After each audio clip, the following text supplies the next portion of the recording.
In experience, yeah.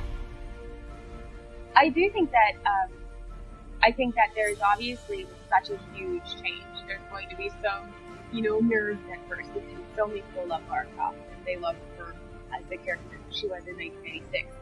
But I firmly believe, because I am a longtime fan, have been for 16 years, I firmly believe that fans will continue to love and feel like they relate. That's the new bit. I feel like they will love Lara Croft, and now I feel like they will relate to her.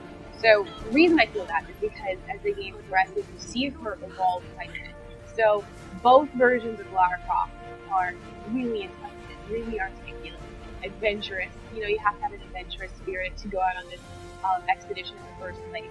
They're both very resourceful, and I think that they're both very brave. I think the difference is that new Lara at the beginning of this journey, she just doesn't know her own strength. She's scared, and she pushes through that fear. So that's really brave that she's afraid, but she does what has to be done anyway. And I think as the game progresses, you see her growing, and it's such a cool, it's such a unique feeling, a cool feeling to see her as she's taking these steps and growing and evolving as a character. So, yes, to sum up, I feel like classic fans will really still love her, and I think now that they'll even relate to her on a human level, which is great. Well, I think that the overall goal for the game is to make sure that it's fresh. So you have a lot of new and exciting things, but it's also familiar. So we haven't shown off the entire game yet, and we're not going to spell everything out before launch. But we're taking what makes classic Tomb Raider awesome, and we're updating it through that lens of survival. So you still have combat, and it's been really upgraded and retooled probably more than any other feature. You still have traversal and exploration, again through that lens of survival, and then you still have puzzle solving, which is more about physics and using the environment to advantage. So it's still very much, it's still at its heart very much what makes Tomb Raider. In terms of throwbacks and kind of classic elements and hints at the old games, I actually really do feel that there are some cool tributes to classic Tomb Raider in the game. So not only is it still at its core a Tomb Raider experience, I think there are actually several kind of fun nods to classic games. Like, we're just not going to spoil them because then they wouldn't be as meaningful.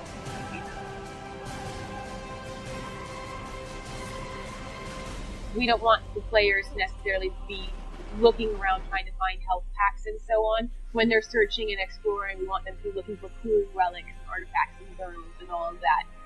So that's why the regenerative health system was introduced. But we try to again ground that in the narrative. So there are some situations where even though Lara doesn't have to use a health pack, you can see that she's been injured. So at the beginning of the game, Lara walks with that limp and she holds her side. So you're aware through her animations that she's been injured more so than normal. And without spoiling it, there is a situation later in the game where she does have to address her wounds in a very specific context. So we try to balance those.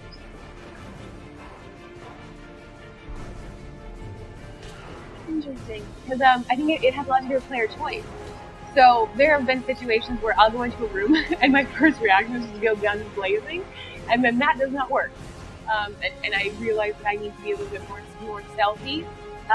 So it is possible to play to different play styles if you prefer to pick people off one at a time. You can also look at your environment and try to use environmental hazards or things against them, like an enemy putting a lantern and looks a mixed or enemies and they're sitting near each other. So it is important, I think, sometimes it makes areas with a lot of enemies a lot easier, but if you're resourceful and quick enough, you can choose to go kind of the gun blazing route.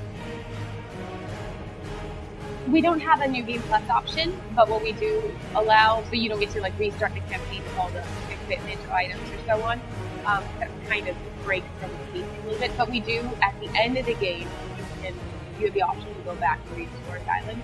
I like to give the caveat, though, that is not a hint at any sort of narrative choices or how the game ends. It's just a game mechanic to allow you to re-explore. So don't try to derive the ending of the game through the fact that she can re-explore that.